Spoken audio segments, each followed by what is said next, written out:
চলতি অর্থবছরের শেষ ৬ মাসের জন্য সুদ হার কমছে না, তাই তো ১০% নীতি সুদ হার অপরিবর্তিত রেখে ঘোষণা হলো নতুন মুদ্রানীতি। সোমবার দুপুরে এই নীতি ঘোষণা করেন বাংলাদেশ ব্যাংকের গভর্নর। বিনিয়োগ উচ্ছ্বাসা না থাকায় বেসরকারি খাতে ঋণ প্রবৃদ্ধি থাকছে এক অঙ্কের ঘরেই, আর সরকার অতিরিক্ত ঋণ নিচ্ছে বলে সমালোচনা করেন গভর্নর। সেই সঙ্গে কেন্দ্রীয় ব্যাংকের স্বায়ত্তশাসন প্রতিষ্ঠিত না হওয়াকে অন্তর্বর্তী সরকারের ব্যর্থতা বলেও মন্তব্য করেন তিনি। একদিকে উচ্চ মূল্যস্ফীতি, অপরদিকে কমছে বিনিয়োগ, এতে নিম্নমুখী বেসরকারি খাতের ঋণ প্রবৃদ্ধি।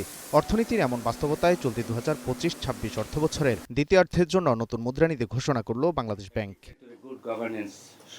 প্রথমার্ধের মুদ্রানীতিতে ডিসেম্বরের মধ্যে মূল্যস্ফীতি ৭% নামিয়ে আনার লক্ষ্যে নীতি সুদ হার ১০% করেছিল কেন্দ্রীয় ব্যাংক। সেই লক্ষ্য পূরণ না হওয়ায় জানুয়ারি থেকে জুন পর্যন্ত সময়ের জন্য ঘোষিত মুদ্রানীতিতেও অপরিবর্তিত রাখা হয়েছে নীতি সুদ হার।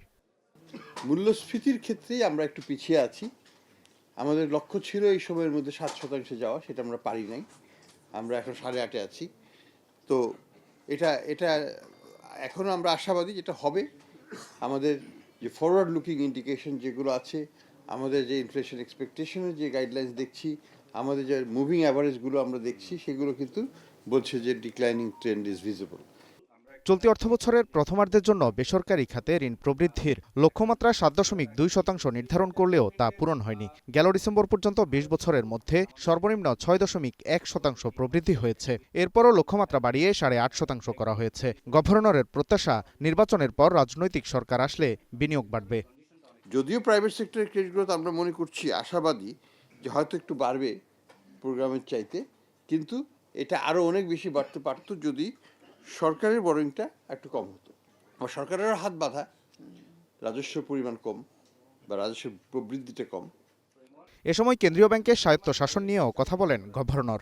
বাংলাদেশ ব্যাংক অর্ডারে সংশোধনী পাশ না করা অন্তর্বর্তী সরকারের ব্যর্থতা বলে উল্লেখ করেন তিনি। তবে আক্ষেপের বিষয় হলো যে তিনটা আইন আমরা যেটা সরকারের কাছে জমা দিয়েছি, বিভিন্ন কারণে সেগুলো বাস্তবায়ন হয়নি। তার মধ্যে একটা হচ্ছে বাংলাদেশ ব্যাংক অর্ডার, যেটা খুবই গুরুত্বপূর্ণ ছিল।